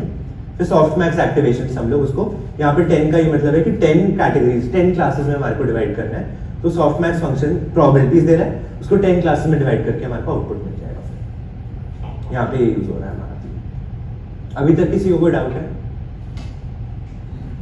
फिर हमने वही, जैसे मैंने आपको बताया था, loss function and random optimiser with learning rate 0.0, ये LR इक्वल्स टू मतलब लर्निंग रेट है, लर्निंग रेट और एक्यूरेसी हमने कैलकुलेट करनी है।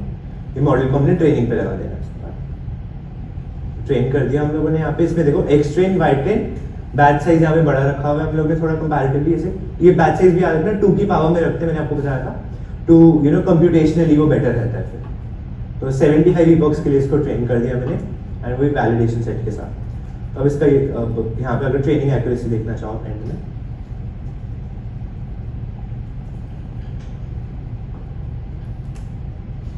तो इसकी आपको ट्रेनिंग एक्यूरेसी अराउंड 92% की है एंड वैलिडेशन एक्यूरेसी अराउंड 90% की। And for a 10 class classification problem this is decent, ठीक है, अच्छी है। अगर आपकी बाकी एक बाइनरी क्लासिफिकेशन होती तो हम 95 के आसपास एक्सपेक्ट करेंगे, 0-1 के बीच में है, तो 2 क्लास में डिफरेंशिएट करना है। यहाँ पे वैरायटी काफी ज्यादा है, तो 90-92% is a very good accuracy. हम इसको हम लोग इवैल्यूएट करिए। मैंने जो ग्राफ्स बताए थे कि epoch 1 से लेके एंड तक, ये देखो यहाँ पे प्लेटू कर रहा है काइंड ऑफ ट्रेनिंग एक्यूरेसी इसकी। ये लॉस इसका भी जब प्लेटू करना स्टार्ट हो जाता है तो वी कैन स्टॉप। एक 0.1 0.2 अब नीचे अप डाउन तो ना नोटिस नहीं कर सकते, आप स्टॉप कर दो कि हाँ my model is good enough now. इसकी टेस्ट एक्यूरेसी पे अराउंड 90% आ गई थी उसकी। टेस्ट लेवल अगर देखना चाहो तो हम लोगों ने लाइक प्रेडिक्शन क्लास में आई थी 0, ओरिजिनल क्लास 0 का मतलब यहाँ पे जैसे टी शर्ट या टॉप जो हमने क्लासेस में हमने इसको 1 2 3 4 के रखा हुआ है, तभी यहाँ पे स्पार्स वाला जो यूज हुआ था। I just show you one second model जो हमने डिफाइन करा है। यहाँ पे sparse category cross entropy use है, मतलब 0 1 2 3 इस टाइप से हमने लेवल्स दे रखे थे, इसलिए यूज करिए। अगर उसको 1 नॉट इनकोड करते तो वो होती है क्रॉस एंट्रोपी कैटेगोरिकल होती है। इसको टेस्ट करें, यू कैन विजुअलाइज एंड सी कि हाँ हमारा मॉडल सही काम कर रहा है। एंड इसमें भी आपको भी लेवल, शायद एक लेवल था जो गलत भी उसने प्रेडिक्ट करा था। हाँ ये जैसे ये वाला लेवल उसने गलत प्रेडिक्ट कर दिया, वो क्लास 6 को बिलोंग करता था, क्लास 2 में उसने कर दिया। That's a mistake. बट हाँ वही 90% एक्यूरेसी, 10% केस में वो गलत हो भी सकता है।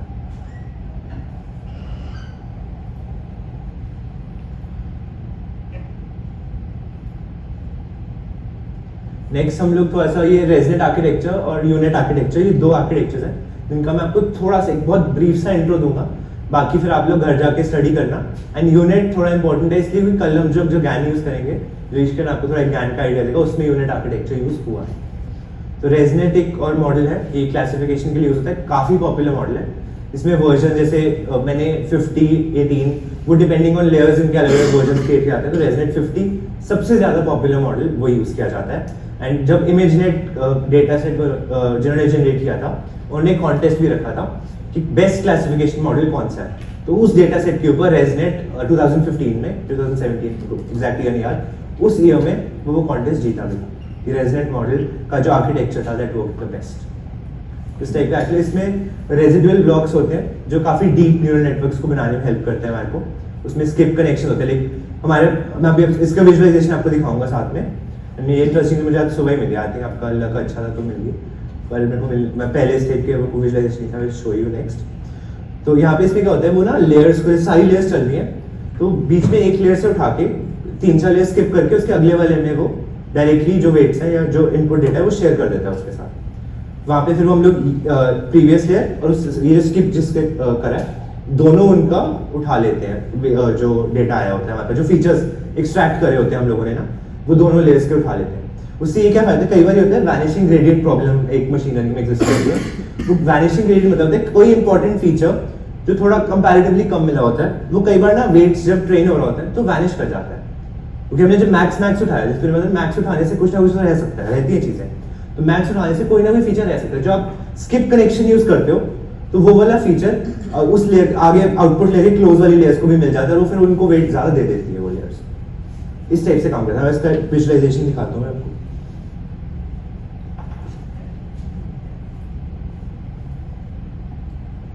इस टाइप का ये काफी देखो आप बड़ा सा आर्किटेक्चर आपको दिख रहा है ना, ये एक एक ब्लॉक जो है वो एक एक लेयर है इसकी।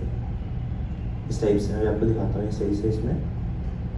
तो ये हमने जो डॉग है ओल्ड इंग्लिश शेपर्ड डॉग है, इसकी इमेज यूज करी है। तो मैं इस पर क्लिक करूंगा तो ये देखो ये 3 चैनल्स में RGB चैनल्स की इमेज है, उसमें ब्रेक कर दिया। तो यहाँ पे मैं अगर लेयर देखूँ तो ये वाले जो फीचर्स है जो आपने फिल्टर से एक्सट्रैक्ट करें, वो देखो इस टाइप से फीचर्स एक्सट्रैक्ट हो रहे हैं इसके अंदर। आपको अगर आप जूम करके देखो तो ये पता चलेगा अच्छा ये इस वाली इमेजेस से एक्सट्रैक्ट हुए हैं। साइड से देखो यहाँ पे कनेक्शन भी क्रिएट हो रहा है, लाइट काफी लाइट होगा यहाँ पे क्रिएट हो रहा है इस टाइप से कि इमेजेस में कहाँ से वो फीचर आ रही है। लाइट से आपको लाइन्स अगर दिख रही हो तो पता चला कि इसमें से इमेजेस फीचर्स कहाँ से आ रहे हैं। कॉन्वोल्यूशनल लेयर्स है। अब मैं ये रेड ब्लॉक्स देख रहे हो ना, वो स्किप कनेक्शंस है। आपको भी इस पे करूं, ये देखो आपको विजुअलाइज हो रहा है बीच में ये लाइन दिख रही है, आपको पतली सी रेड लाइन आ रही है। ये रेड लाइन का मतलब है जो वो वाला वो है कॉन्वोल्यूशनल लेयर है, उससे वो उस वाली दूसरी लेयर को डायरेक्टली अपने फीचर्स भेज रही है ताकि वो वैनिशिंग ग्रेडियंट ना हो पाए। ये इस टाइप का इसका रेजनेट का आर्किटेक्चर है। अब इसको इन डेप्थ आपने कैसे स्टडी करना है, इसका रिसर्च पेपर आप रीड कर सकते हो, कोई ट्यूटोरियल्स देख लो, मैंने लिंक सारे वो रिसोर्स में आपको शेयर करें, इसका और इन डेप्थ आप पढ़ लेना फिर।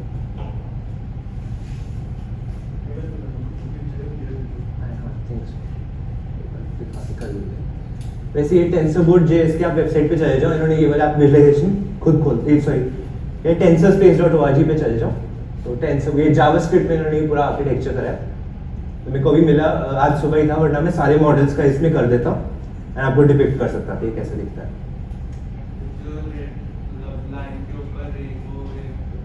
हाँ जो वो रेड लाइन आ रही है, हाँ दैट मींस ये स्किप कनेक्शन है, मतलब कि वो वाली लेयर डायरेक्टली उस वाली लेयर के साथ भी कनेक्टेड है। एक बीच वाली लेयर के थ्रू तो जा ही रहा है, डेटा जा रहा है, जो फीचर्स जा रहे हैं, बट वो वाली layer and the next layer जो स्किप लेयर्स है वो कनेक्टेड डायरेक्टली भी हैं।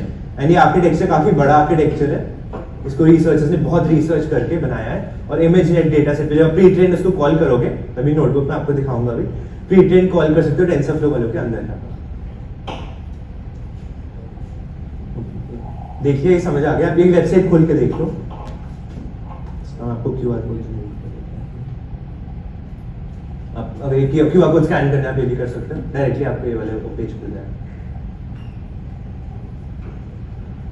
काफी इंटरेस्टिंग तरीके से इन्होंने काफी और मॉडल्स के लिए भी इसमें AlexNet और उस टाइप के एल्गोरिथम्स के लिए भी इन्होंने बना रखा है।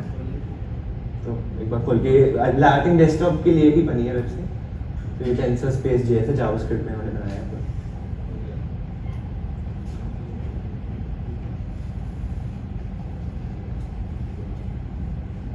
तो अपने आप लैपटॉप पे खोल लेना, बाद में और एक्सप्लोर करना इसके अंदर जाके फीचर्स के अंदर थोड़ा देख लेना आपको क्या पसंद आ रहा है। तो RGB चैनल कौन से चैनल से कहाँ पे लिंक हो रहा है, क्या हो रहा है, you can all check that. बहुत डिटेल इन्होंने करा है। एंड आपका अपना मॉडल आपको ही बनाते हो, उसको विजुअलाइज करना है तो आप उसके लिए भी ये लाइब्रेरी को यूज कर सकते हो। It's very interesting library.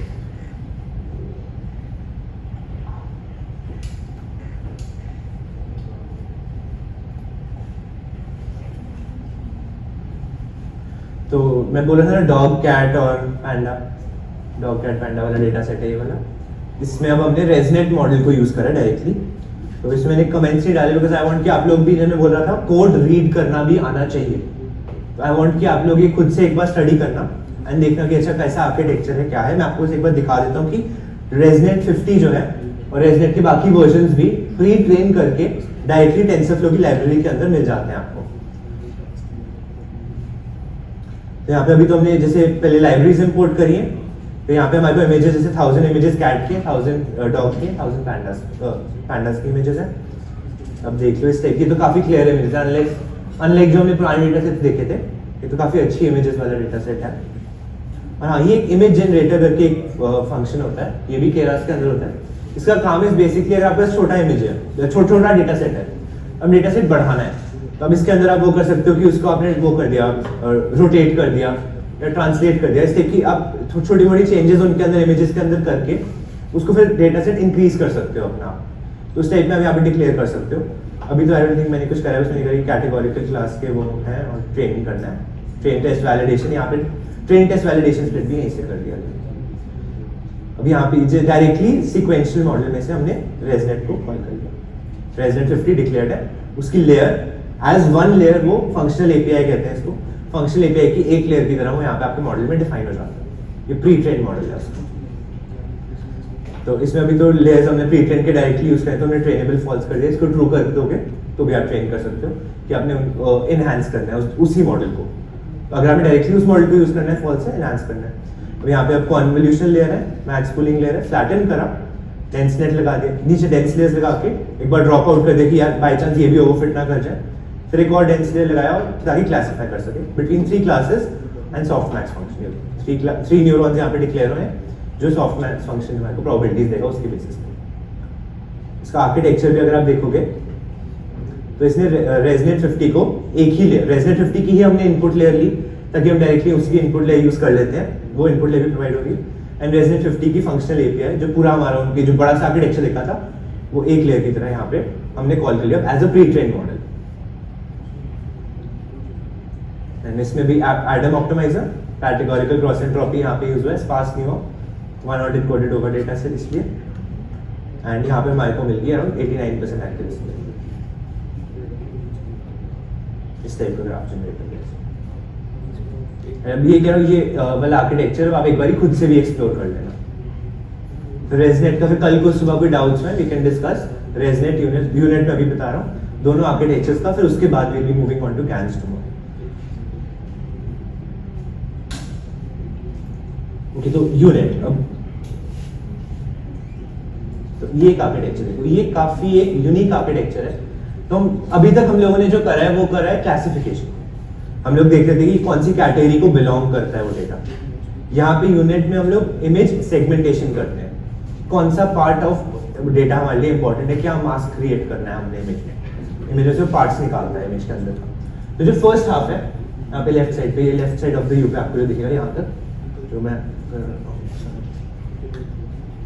यहाँ ये वाला पार्ट जो है यहाँ मेरा पॉइंटर जा रहा है। लेफ्ट हाफ ये आपके नॉर्मल CNN आर्किटेक्चर की तरह ही है, इसका सिमिलर टू दैट वो आर्किटेक्चर। यहाँ पे इसको कहते हैं इनकोडर पार्ट। जो सेकंड पार्ट है that's the decoder. This is kind of opposite to the CNN architecture. तो ये वाला पार्ट जो है ये इसमें से फीचर्स एक्सट्रैक्ट करता है, फीचर्स स्टडी करता है, और जो फिर इंपॉर्टेंट फीचर्स है ना उसको वो आगे वाला आर्किटेक्चर उससे वो मास्क क्रिएट करता है। नेक्स्ट इमेज में आपको इस टाइप से काम करता है। तो ये इमेज इनपुट इमेज जो दी इसको मैंने इस टाइप की, तो जब एनकोडर के अंदर गया एनकोडर ने समझा इमेज के अंदर इंपॉर्टेंट फीचर्स क्या है, कौन से उसमें ऑब्जेक्ट लाई करता है, उस टाइप से समझा उसने। फिर उसके बाद डीकोडर में गया, जब वो डीकोडर में गया तो उसने फिर प्रिडिक्ट करा कि क्या मास्क जनरेट होना है उसका।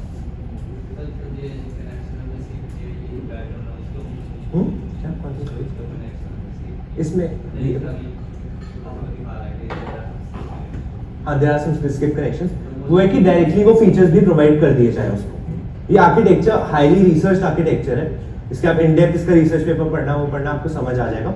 तो हाँ, इसमें स्किप कनेक्शंस भी है ताकि वो वाले फीचर्स वही वैनिशिंग ग्रेडियंट और उस टाइप की प्रॉब्लम्स ना आ जाए। तो डायरेक्टली वो फीचर्स के वेट्स जो है वो ये वाले आप स्क्रिप्टिंग में पहुंच जाते हैं। और इसको यूनिट इसलिए कहती है कि इसकी स्टेप की यू शेप होती है, और यहाँ पे अगर आप नोट करोगे तो आपका जो साइज ऑफ इनपुट है वो डिक्रीज होता जा रहा है। इस वजह से ये यू शेप हम लोगों ने क्रिएट कर दिया, इसका साइज छोटा होता जाएगा, इस टाइप की शेप बनती है। तो इसका जो आर्किटेक्चरल डिजाइन है इस टाइप का। तो इसकी भी एक मैंने नोटबुक आपको रिसोर्सेज में प्रोवाइड करी है, वो मेरी नहीं है, वो किसी और की नोटबुक है, उसको भी आप रन करके देखो, सिमिलर प्रोसेस है। एंड अभी हाँ बस क्योंकि टाइम है तो मैं अभी एक बार रन कर दूंगा उसको।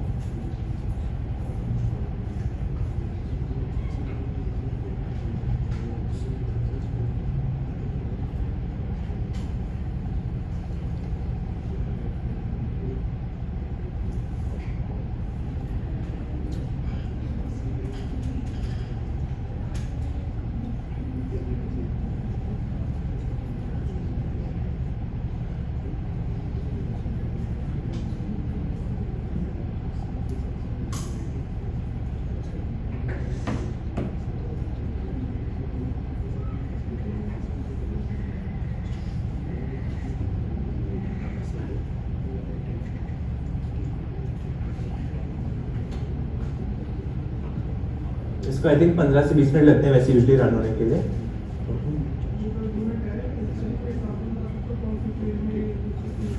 ये कल आपको गैन्स में यूज होकर दिखेगा, कल साइकिल गैन पर आएगा। इमेज की ये देखो ना मास्किंग होती है, एक मैंने एग्जांपल देखा था इसका यूज केस का, तो क्या था वेदर प्रेडिक्शन कर रहे थे वो उसमें, तो उनको चाहिए था कि क्लाउड्स कितने हैं, तो क्लाउड्स के मास्क और क्लाउड्स की कैटेगरीज उन्होंने क्रिएट की थी, कॉन्टेस्ट भी था ये कैडल पे, तो क्लाउड्स के वो कैटेगरीज मास्किंग करके ना, तो अगर व्हाइट क्लाउड होते तो ज्यादा नहीं दिखते, जो ग्रेयर होते हैं कंपैरेटिवली, तो वो छोटे छोटे उसमें मास्क क्रिएट कर देते थे। तो उसमें ऑब्जेक्ट डिटेक्शन इस टाइप से भी चल रही थी कि उसके अंदर एयरप्लेन है या नहीं, उसके अंदर क्या एग्जिस्ट कर रहा है। तो जो मैंने बताया था आपको कि 1 हॉट एंड कोल्डेड में 1-1 हो जाता है अगर मल्टीपल कैटेगरीज होती हैं, तो वो क्या करते हैं यहाँ पे आप मास्क क्रिएट कर देते हैं, तो जब मल्टीपल मास्क क्रिएट हो जाते हैं ना, तो वो काउंट करते हैं किस किस कैटेगरी का मास्क इसके अंदर पड़ा हुआ है। इस टाइप के यूज केसेस में यूनेट का आर्किटेक्चर यूज होता है। आई थिंक जब ये इन्वेंट हुआ था तो बायोमेडिकल इमेजेस के लिए हुआ था, बट इस टाइप के आर्किटेक्चर के और भी बहुत यूज केसेस हैं। ये वाली नोटबुक है, आप रन कर लेना, ये आपका वैसे होम असाइनमेंट है, अभी रन कर देते हैं। 15 to 20 मिनट्स लगते हैं, तब तक अगर किसी को डाउट है कोई तो आप पूछ सकते हो। That's it from my and today, and it's just अगर कोई क्वेश्चंस हैं तो आप लोग पूछ सकते हो।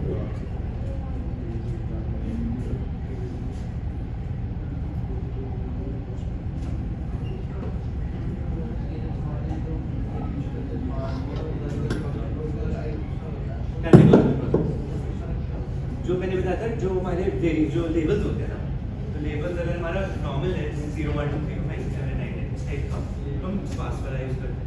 अगर वो 1 हॉट एंड कोल्ड है 0 0 0 या 0 1 0 इस टाइप वाले जो वेरिएबल बताते हैं, दैट्स तो ये 0 0 0 ऑलरेडी एक वेरिएबल है, these are डायमेंशन 0 डायमेंशन, मतलब एक डायमेंशन में 0 पड़ा, एक में 0 पड़ा, एक और में 1 पड़ा, तीन कैटेगरी, तीसरे वाले में 0 1 0 पड़ा, लास्ट में 1 0 0 पड़ा, ये तीन बन रहा, तब वो कैटेगोरिकल स्पार्स वाला होता है 0 1 2 3 5 6 7